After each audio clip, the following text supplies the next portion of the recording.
BTS has amassed worldwide popularity these past recent years. With a loyal fanbase, international tours, and large presence within multiple platforms, their career is brighter than ever. But along came with it the dark side of the pop industry. Sasaengs. By definition, sasaengs are AWO, tone it down a bit there. You're not wrong, but screw it. In South Korean culture, sasaengs are over-obsessive fans of Korean idol or idols that have engaged in stalking or other behavior that constitutes an invasion of privacy and or downright harassment. This does not imply that all armies are sasaengs. Sasaengs are just a really heckin' vocal minority. Today, we'll be diving into sasaeng harassment cases inflicted upon our bangtan boys. We'll be analyzing stories and see how far these people are really willing to go. Ladies and gentlemen, cook up your popcorn and get your coziest blanket. Welcome to the BTS Sasaeng Archive. Case number 1. Jungkook's restroom incident. During the 2016 Asian Music Awards held in Hong Kong, the unsuspecting Jungkook was washing his hands inside a public restroom when two Sasaeng fanboys intervened as well. One of them took a photo. Despite Jungkook's protests, he even posted it on Snapchat with the caption OMG finally I meet Jungkook, but he say no photo lol. All I can really say is that this boy must have flunked English class if he didn't understand what no photo meant, especially when Jungkook explicitly said it in English.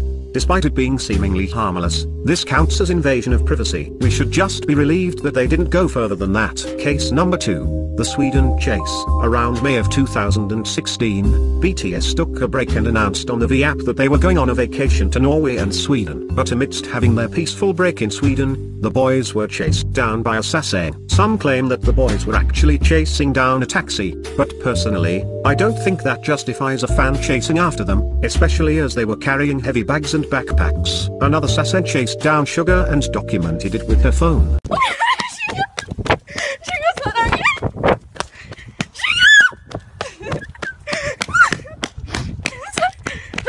There are some suspicions of whether this truly was Suga, but regardless whether this was a joke or not, it wasn't funny. One fan also stalked BTS straight from the airport and followed them intently. There was no aggression however, and the fan didn't appear to be going too close to them. Whether this was an innocent fan cam or plain stalking depends upon you. Personally speaking, following someone who doesn't want to be followed is stalking. Yes, there was no aggression, but videotaping their actions without consent is an invasion of privacy. Considering the fact that they had a camera crew with them, the person filming was better off waiting for a bangtan bomb than risk invading what should have been their relaxing vacation. On the brighter side of things, the BTS Swedish fan base apologized for these people's actions, albeit this can no longer alleviate the damage the boys went through. It puts the other armies at ease that they feel remorse for the sasaeng's actions and hopefully would never occur again. Case number 3. V's Gimpo Airport Pursuit. Around halfway through 2017, V was having a fun vacation in Jeju Island with his best friend, Park Bo-gum. Upon returning, he arrived to Seoul's Gimpo International Airport, where the unsuspecting idol was recognized and intensely chased down by sasaeng fans. What began as a brisk walk began a full-on dash. The calls of the sasaengs grew more aggressive. Luckily, his manager guided him swiftly to the safety of his car.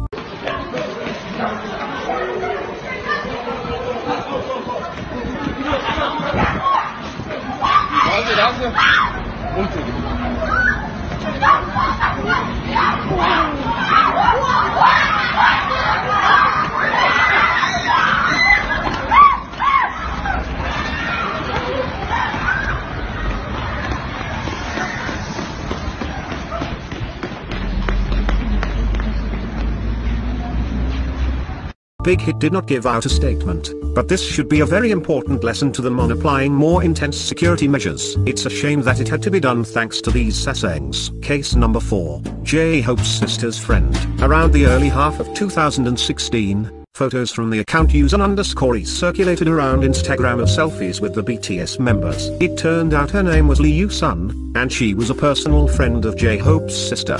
During the whole incident, she was fondly, or not so fondly, known as J-Hope's sister's friend. Many sasaengs didn't take too fondly of her as she was bombarded by death threats. She was called a slut for her shirt. Delusional sasaengs said she was filled with plastic surgery and harassed her continuously in the comments and DMs. The toxicity even reached J-Hope's sister, Jung Da-won's account under the name Jiwoo0103. The peak of the verbal abuse was marked when both accounts were set on private. Although BTS was silent during the whole fiasco, many could imagine the disappointment they must have felt on their fan base this to attack not just fellow fans, but their own personal family and friends. Since then, many armies have scolded the Sasaengs and discouraged their behavior profusely.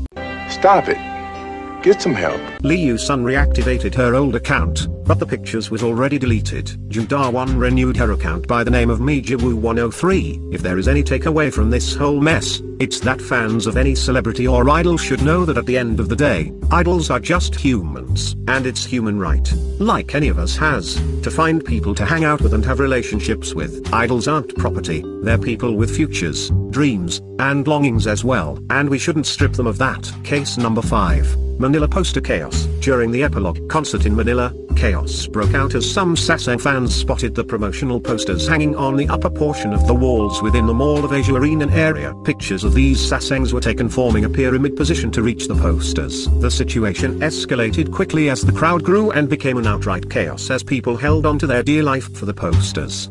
The whole scene was dangerous and catastrophic. Hopefully no innocent fan was caught up in the mess and injured. I would assume the Sasaengs wanted the posters as they seemingly appeared as free merchandise, which was insane. You're risking yourself, and this could have been easily remedied by simply buying merchandise from them, thus even supporting BTS. Some would counter that it costs money. Well, no shit, but it's far better than stealing what was promotional property and inciting fear on the Bangtan boys from this fiasco. If you saved up for a ticket and want merchandise, you should save up for that too. Case number 6. Headliner photo scandal. Thank you to Taehyung for the information below. Link to the blog post is in the description. Headliner, a popular Jungkook fan site, tweeted this photo on March 10, 2017. The photo caption is translated as 170309 transit. There is a breeze over here and the weather is almost as nice as Jungkook. It feels like autumn. American transit is seriously the best. The doors opened and outside the airport. Morning Jungkook came walking. The plane ride was long but he seems to be in a good mood. What made this photo concerning was that Headliner was violating Big Hit's rules. You see,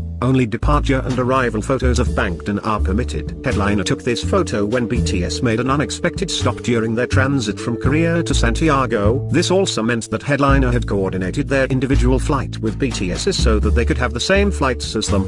Even if this truly happened to be a coincidence, they didn't seem to have innocent motives as they followed BTS and took a picture of Jungkook on a stop that wasn't ever disclosed to the public, albeit this person truly was a Sasaeng or was just a person seeking for profit on their idol fan account. The actions this person displayed is nothing less than an obsessive Sasaengs. As of March 2018, I scoured their Twitter and have not seen a trace of the photo, which I assume is now deleted. Case number 7. Indonesian airport harassment. Around 2015. BTS arrived from the airport to Indonesia. There they were greeted a little bit too enthusiastically by the Sasaeng fans as they persistently grabbed onto them, trying to get their hands all over the boys. The one who took the most harassment was Jungkook. However, as the Sasaeng fans grabbed onto him, Jungkook increased his pace before downright running to catch up with his other members.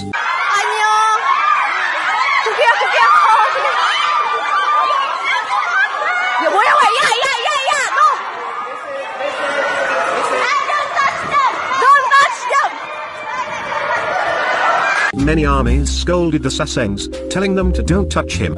It's time to stop! It's time to stop, okay? No more! Who are your parents? I'm gonna call Child Protective Services. It's time to stop! Although Sasaengs are imminent, it's good to see other armies discouraging their behavior and ensuring the boys' safety and privacy. Case number 8, BTS by Mia. A now deleted fan account created by Mia by the name BTS by Mia committed sins akin to Headliners. BTS by Mia took pictures of BTS going through security and customs, although the account has long disappeared. Exposure threads from @JungHoseox and @expose_fan sites of the Sasaeng actions are still up. Allow me to read the main points of the posts. Let's start off with photos she takes at the airports. She got really up close and in a personal bubble type of area when it came to BTS. There are several photos floating of her either being beside them or behind them when they are checking in with the staff. She has her hoodie over her head and continuously arguing back and forth with the staff after they kept telling her she needed to stop.